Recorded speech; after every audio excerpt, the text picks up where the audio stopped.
যুক্তরাষ্ট্রভিত্তিক international policy digest নামক ওয়েবসাইটে ভুয়া নাম ব্যবহার করে অন্তর্বর্তীকালীন সরকারের সমালোচনা করে বেশ কিছু আর্টিকেল প্রকাশিত হয়েছে।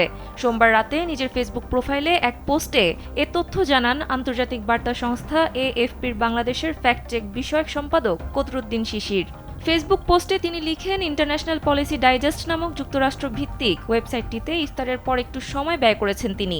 ৫ আগস্টের পর থেকে এই ওয়েবসাইটে বাংলাদেশের অন্তর্বর্তী সরকারের একাধিক ফিগার এবং সরকারের কিছু পলিসির সমালোচনা করে বেশ কিছু আর্টিকেল প্রকাশিত হয়েছে। তিনি লেখেন, এই আর্টিকেলগুলো যারা লিখেছেন তাদের মধ্যে অন্তত ৮ জনের নাম রয়েছে যারা ভুয়া নাম ও ছবি ব্যবহার করেছেন তাদের লেখক প্রোফাইলে।